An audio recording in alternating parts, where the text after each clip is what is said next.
understand why our estate-grown wines are so universally celebrated, you must know their source, because it is a place unlike any other. What sets the land at Stags Leap apart isn't just the crumbled volcanic rock that makes up its soil, or the cooling breezes that blow gently up the Napa Valley from the bay. It's not even our winemaking heritage, stretching back more than a century. It is all these elements, carefully nurtured over time, that make Stags Leap unique. Our estate wines grew from a desire to showcase the very essence of our land and the varietals we grow. Our estate-grown Cabernet Sauvignon, Merlot, and our historic Rhone blend Necquet Melisse all have a rare combination of power, balance, and finesse that is the hallmark of Stags Leap. Let's listen to winemaker Robert Britton. Well, you know, what's truly amazing about Stags Leap is the impact that geology has on everything that we do here.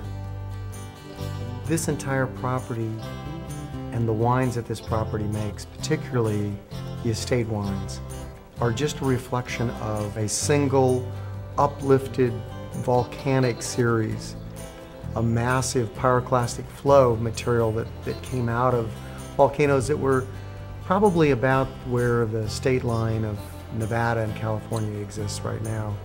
And those flowed over, a few 100,000 years, then subsided, and then due to tectonic plate activity were uplifted.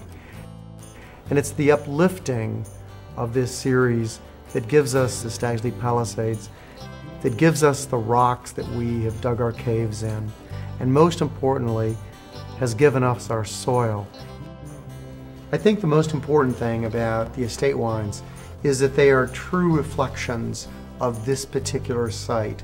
The Merlot, the Cabernet, and the Necquet Melisse, the Rhone blend. And what drives those is the specific characteristics of various parts of the vineyard.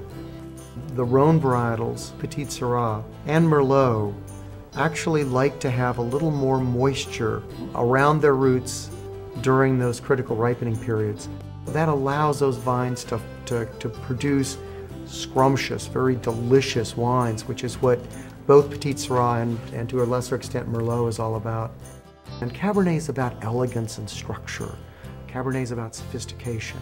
And so those sites on this property are those where you've got the very best drainage, sun exposure, and restrictions in the root zone. Not only do we locate where they are on the property, but we actually manage them a little bit differently. So we're much more careful about the way we manipulate canopy on the various sites. Again, we're trying to get a little more canopy, a little more leafiness in the Merlots and the Petit Syrah.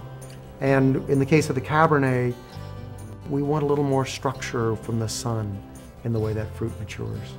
It's about getting a grape that has a lot of very subtle differences, perfectly balanced, perfectly ripe. One of the interesting things about Stags Leap is the fact that we have caves that are dug in solid rock. The original cave was dug somewhere around 1890, probably 1890, 1891. The cave has its own character, it has its own personality, and it has its own flavors. But it also maintains, because of the thermal mass of the rock, it's about 60 degrees temperature. And that's an ideal condition to age wine in.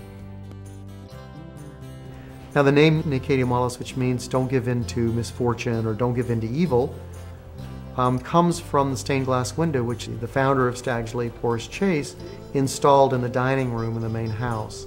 When I came to this property, I was attracted to this property predominantly for two reasons. One, the property itself is so beautiful, but in addition to which there was this variety, Petit Syrah, which I had never worked with, which this property was well known for. When I got to the property, one of the very first decisions I made was to pull out that old mixed varietal block of Rhone wines. And in 1988, that block of grapes made an astonishing glass of wine. And it convinced me that rather than give in to my evil thoughts of tearing out that block of grapes, that perhaps I should take a step back here and understand what was going on there first. The majority of the plantings there are made up of Palorzane and Syrah. Petit Syrah, then we have Grenache, Carignan, and Mourvedre, a little bit of Viognier.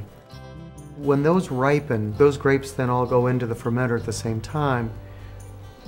A term that I've started using is co-fermentation. The wines they're all co-fermented, and that makes a very unique glass of wine. I think that the greatest lesson that Stags Leap has taught me is by being very aware of what's gone before and what actually exists can influence you if you're open to that, if you're aware of that. And I think that for anyone who has preceded me or who will follow me at this property will have to embrace this idea of stewardship.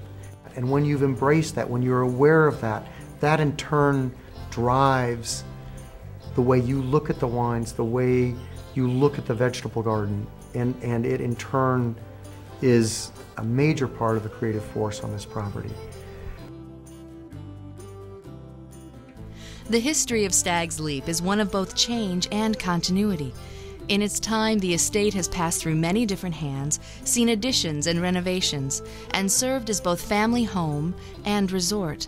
But as long as anyone can remember, wine grapes have been grown here, and in these magnificent surroundings, they have flourished. Our estate-grown Cabernet Sauvignon, Merlot, and Necquet des Malices are the living heritage of Stags Leap, wine that literally could not be made anywhere else. They are a testament to the uniqueness of this place and our commitment to capturing its rare qualities.